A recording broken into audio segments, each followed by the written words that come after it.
Hi there. So I'm going to solve a couple of equations that are similar to what you're seeing on your assignment. Um, I first want to look at number 44.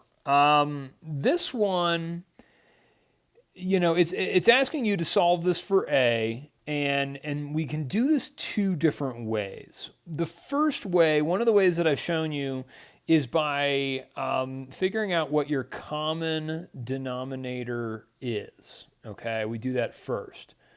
Denominator. And so once we figure out what our common denominator is, and all I'm doing is looking at my denominators here and here, okay? I've got a minus 7 and I've got a plus 3. These are completely different binomials. I can't factor these. They're already completely factored. So my common denominator is simply just going to be the product of these two. I'm going to multiply a minus 7 by a plus 3, okay? And what I want to do is multiply both the left side and the right side by my common denominator. So I'm going to rewrite my problem. 4 over a minus 7 is equal to negative 2a over a plus 3. And then I'm going to multiply each of these by my common denominator. Okay, so I'm going to multiply this by a minus 7 times a plus 3. I'm going to do that same thing over here. And because I'm multiplying it, so, if I do it to one side, I got to do it to the other. Do it to all the terms, however you want to look at that. So at this point, what I want to do is now, look to see, when I multiply by my common denominator, I should have things that divide out. And so I've got a minus 7 divides out a minus 7, a plus 3 divides out a plus 3. As a result, we are left with a plus 3 then times 4 is equal to negative 2a times a minus 7, okay? And so from there, what we want to do is we want to solve this equation for a. So let's distribute our 4 here. So we've got 4a plus 12 is equal to, let's distribute our negative 2a here. This is going to give us negative 2a squared and then plus 14a, okay? At this point, what it looks like we have is a quadratic, okay? And so from here, I'm going to move, doesn't really matter what you do, I'm going to move everything from my right side to my left side so that my leading coefficient is positive. So I'm going to add 2a squared to both sides, and I'm going to subtract 14a from both sides, all right? So the parts on the right are going to cancel out. My next step, I want to have the 2a squared be my leading coefficient. You need to combine my like terms, so 4a minus 14a is going to give us a negative 10a, and then plus 12, and then this is all going to be equal to 0. And now I have a quadratic that I set equal to 0 and solve. Now, I could do this a couple different ways. One thing that I want to do, you could do the box method right off the bat here. We can do that. The other thing that we can do is we can factor out a 2 out of this. And you'd be left with a squared minus 5a plus 6, and that's set equal to 0. Divide everything by 2, all right? You can divide both sides by 2, and what that's going to do is that, you get a squared minus 5a plus 6 is equal to 0 still, okay? So when you factor out that number here, you can divide that on both sides because you set it equal to 0. You're still going to get 0 over there. You don't have to do this step, but it makes it easier for me. It makes it an easier quadratic to factor. All right, so then let's do our box method here. So I got a squared, I got 6. So a and a are going to multiply to a squared. Two numbers that are going to multiply to positive 6, but add to negative 5 is going to be negative 3 and negative 2. All right, so I get negative 2a in this box, negative 3a in this box. Add those together, I get negative 5a. That's what I'm looking for, so this is correct. So now, my next step is I want to write this as a minus 3 times a minus 2, set that equal to 0. okay? Once I've done that, factored it, set each of your factors equal to 0, so a minus 3 is equal to 0, and then a minus 2 is equal to 0, okay? And so we get that a is equal to 3, and that a is equal to 2, all right, by adding 3 and adding 2 to both sides to solve that. Now, let's look at our original equation, okay? Let's see if, if anything is going to make this undefined. So if we look at our solutions, I just want to look at our denominators. So we had a minus 7 and then a plus 3. If I plug in 3 or 2 back into my original equation, nothing is going to make this, our denominator, 0. You can think of your restrictions, just from your original, equation, and set a minus 7 equal to 0, set a plus 3 equal to 0. So a is equal to 7 and a equals negative 3. These values are your restrictions. They're not, these will, if you were to get these as solutions algebraically here, then you would get an extraneous solution. So when I looked at a equals 3, I was like, I got to go back and check that because I don't know, I couldn't remember what my original equation was. And so since it's a plus 3, that's what we got. So let me show you the other way to do this. It kind of just skips a step. One of the things that we can do with these equations, you can think of this, and it only works for a handful of problems, but we call this a proportion, meaning that I've got one fraction on my left side of the equation and another fraction on the right side of my equation. One thing that you can do, and you can think of this a bunch of different ways, but you can cross multiply these and get rid of your proportion. And you could take 4 times the opposite denominator, which is a plus 3, and set that equal to negative 2a times its opposite denominator, which is a minus 7. And that brings you into this step right up here. So it kind of skips that step of multiplying by the common denominator. That's one way to do it. The other way to do it is to, look at it like this. 4 over a minus 7 is equal to negative 2a over a plus 3. If you want to move something out of the denominator, you just multiply it, And so if you were to do this, you can multiply both sides by a minus 7, okay? And then you get times a minus 7. All right, you can do that. All right, that's a legal move. Over on the left side, it's going to divide out. So you've got 4 is equal to negative 2a times a minus 7, and then over a plus 3. And then from there, you can multiply both sides by a plus 3. And you'll get the same thing, and those will divide out on the right side. So then, you've got 4 times a plus 3 is equal to negative 2a times a minus 7. The whole goal here is to get rid, to get it out of the form of a rational equation, okay? You can do this a bunch of different ways, but, it's just important that you do that. And then, I don't, from this step to this step, if you look, I'm not distributing my negative 2a just yet. I got to look and see, all right, if I, what do I have here? I'm not going to distribute that part yet. I'm going to do that all at one step.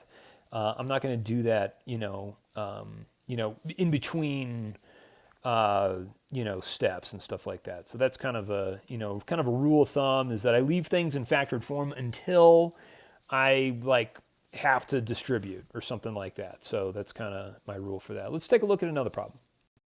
Okay, the next one I want to look at is problem number 57. Again, it's similar to what you have with the question you had.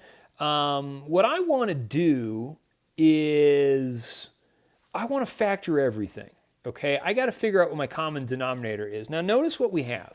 All right, I got a fraction on the left side, and then I have the sum of 2 fractions on the right side. So I'm going to approach this with the common denominator concept. I'm not going to treat this as a proportion. In certain ways you can, but there's a bunch of different ways you can do this as long as your algebra works. It doesn't matter, but I'm going to, show you what I would do to go through kind of the path of least resistance here. Again, first thing we're going to do is factor. So let's do that. This part over here, two numbers that multiply to 1 and add 2 is 1. This is just going to be x plus 1 times x plus 1. All right, you can write that as x plus 1 squared, doesn't matter. And then I've got x minus 1 over, I can factor out a 3 out of this. And that leaves me with x plus 1. That's good. That's what I'm looking for. All right. And then x plus 2, and then I'm going to factor that denominator. I can factor out a 5. And again, we're left with x plus 1. So to figure out your common denominator, all right, I'm going to call this the CD. All right. You can also call this the least common multiple, whatever you want to do.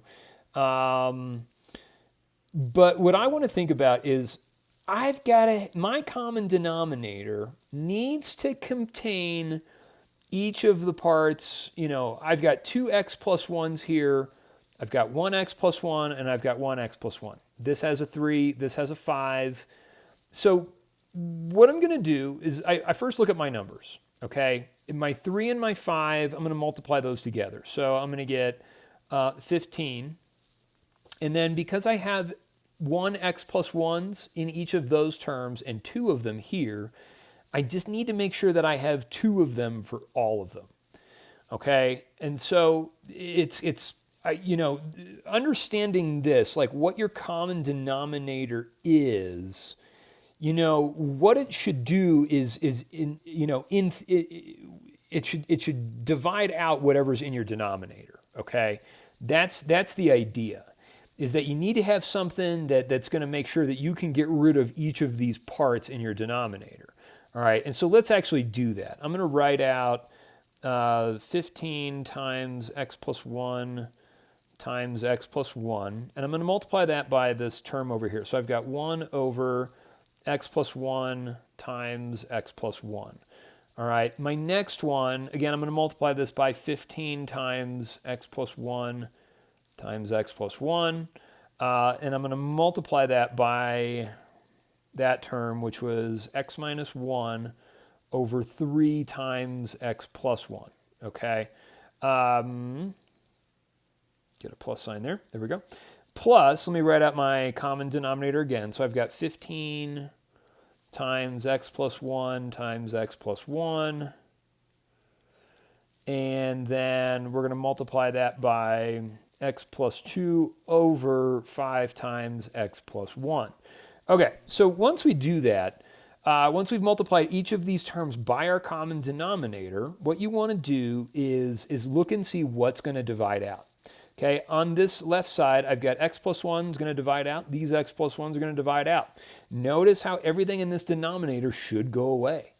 Okay, let's look at what's going to divide out over here. I've got an x plus 1 is going to divide out, and then I've got 15 divided by 3. That's going to divide out to 5 over 1.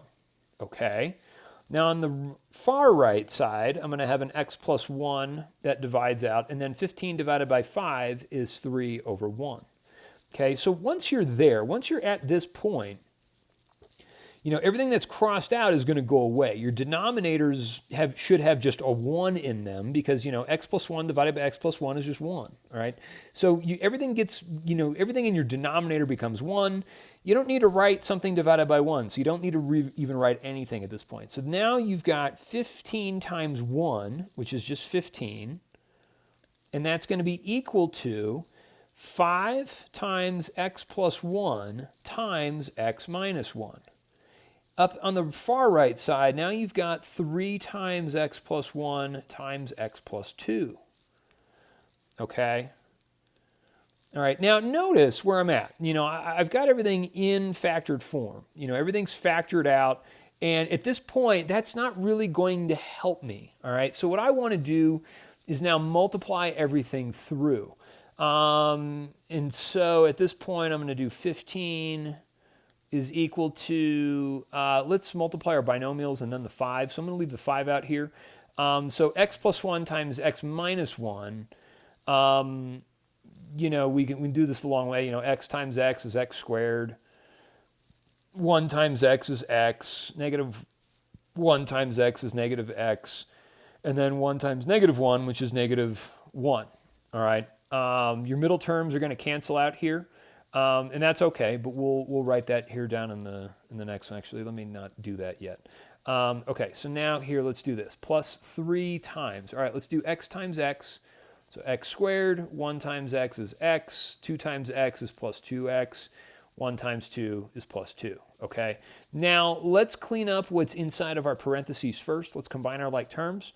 So we've got 15 is equal to 5 times, my middle terms are going to cancel out here. So you've got x squared minus 1 plus 3. X and 2x are going to add together to give us 3x. So you've got x squared plus 3x plus 2. Okay, at this point, let's distribute our 5, all right, and our 3 into each of those. Now you've got 15 is equal to 5a squared minus 5 plus 3x squared plus 9x plus 6.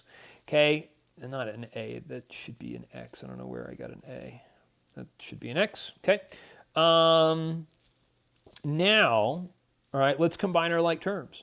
All right, so 5x squared plus 3x squared, so 15 is equal to 8x squared plus 9x. And then -5 plus 6 is plus 1. So at this point, let's do this. Let's subtract 15 from both sides, all right, and set this equal to 0. So now you've got 0 is equal to 8x squared plus 9x minus 14, okay? At this point, let's factor this, okay? And I'm not sure what this is going to factor to. This is where the box method really comes in handy. So I'm going to put 8x squared here and -14. Now, I haven't done this problem, so I'm doing everything fresh, so I don't know what this is going to factor to. Let's start off with 2x and 4x, okay? And let's do... This isn't going to work. Let's try... I'm not even going to do that. Here's the reason why this isn't going to work. Because if I'm thinking about my factors of 14, let's just think about this for a second. So 14, my factors are 1, 2, 7, and 14, right? And so if I do 2 and 7, okay, 2 and 7, all right, if this were to work, okay, if I have 2x, let's say I have 2x plus 2 and 4x minus 7. Let's just say that this is what we're going to get. It's not going to be right. You know, this will give us 8x. This will give us 14x. There's no way I'm going to get 9x out of that, okay? The other thing that you have to remember here is that I can factor, if I were to have this here, I will be able to factor out a 2 out of this, okay? Leaving me with x plus 1 times 4x minus 7. Now, this is hypothetical. This is just saying if this were to work, all right, that's what I got. Because I can factor out this number, the 2 out of this, that also means that I should be able to factor out a greatest common factor in my original quadratic, which that's not the case. There's nothing I can factor out of this except for 1. All right, 4 doesn't go into 9, 3 doesn't go into 8, 7 doesn't go into any of them, so that's not going to work. So that's kind of a little trick for me to know that like 2x and 4x aren't going to be my numbers, because regardless of whatever happens with this -14, I'm going to have one of these numbers being an even number. And if it's paired with another even number in its binomial, then I can factor out that number, all right? So kind of a long way for me to explain, like, no, this isn't going to work. And actually, there is no 4x and 2x. I shouldn't even consider those, all right? So let's look at something else, all right? Let's do this again. So 0 is equal to 8x squared plus 9x minus 14. Let's do the box method. And because of that, I'm going to choose, 8x squared is going to go here, -14 goes here. I've got 8x and x, okay? And what I'm going to do is I'm going to choose, let's just try 2 and 7 at this point, and that'll work. And let's make this negative and this positive. So 2 times 8x is 16x. -7 times x is -7x. put those together, that's going to give us 9x. That's what we're looking for. That means we factored this correctly. So now we've got 0 is equal to 8x minus 7 times x plus 2. That's factored out nicely. And so, we're still solving for x, so we got to set each of these factors equal to 0 and solve. And let's see what we get here. Let's add 7 to both sides. And so we get 8x is equal to 7, divide by 8, divide by 8. So we get that x is equal to 7/8. And then let's subtract 2 from both sides. And so we get that x is equal to -2. All right, so now, again, we got to look back at our original equation all the way up here and make sure that, our only restrictions from this is going to be x equals -1. That's the only thing that we can plug into this equation that's going to make our denominator 0. So it's important that we at least look at that, make sure that's going to work, and that we get these solutions here of x equals 7/8 and x equals -2, and those are our answers. So these problems are pretty involved. They're pretty tough. I mean, this is a long video. But I'm also going through a lot of explanation. I'm also going through some factoring methods and understanding and looking at this and being automatically knowing that this ain't gonna work to put 4x and 2x here to combine together to get 8x squared. Now again, check all of them. I mean, if this part didn't make sense to you, then just go through the box method and just check and just keep checking options for the box method until it works. And go through that. So hopefully this helps. Let me know if you have any additional questions, and we will talk to you soon. Thanks. Bye.